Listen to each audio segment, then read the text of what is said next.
Je crois qu'on peut d'ores et déjà parler d'une très belle saison pour le Loup. On finit deuxième de la Pro D2, donc on est le 16e club français aujourd'hui.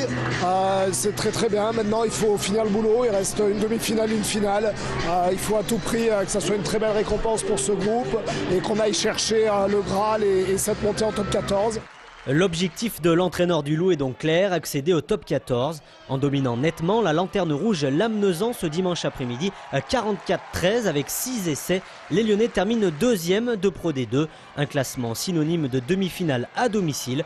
Ce sera le 15 ou le 16 mai contre la section paloise à Vuillermet. On l'a rencontrée en début de championnat, donc elle n'était pas encore bien rodée. Après elle s'est bien rodée, donc ça risque d'être très compliqué. Ils ont un gros pack, ils savent bien jouer derrière, donc voilà, on va s'attendre à une grosse équipe et se préparer à du combat. L'avantage c'est qu'on joue ici à la maison, ça va être 50-50 puisque Pau c'est une grosse équipe aussi.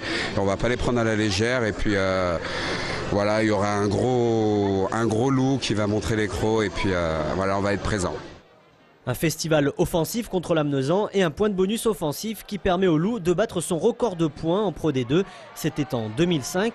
Cette année-là, le Loup avait perdu en finale du championnat. Les anciens veulent se servir de cette expérience. Je pense qu'on a l'habitude de jouer et de faire partie de ce carré pour jouer les demi-finales. Sauf que voilà, on a toujours perdu ce genre de match. Donc bon, maintenant on va jouer plus sereinement et surtout que ce sera à domicile.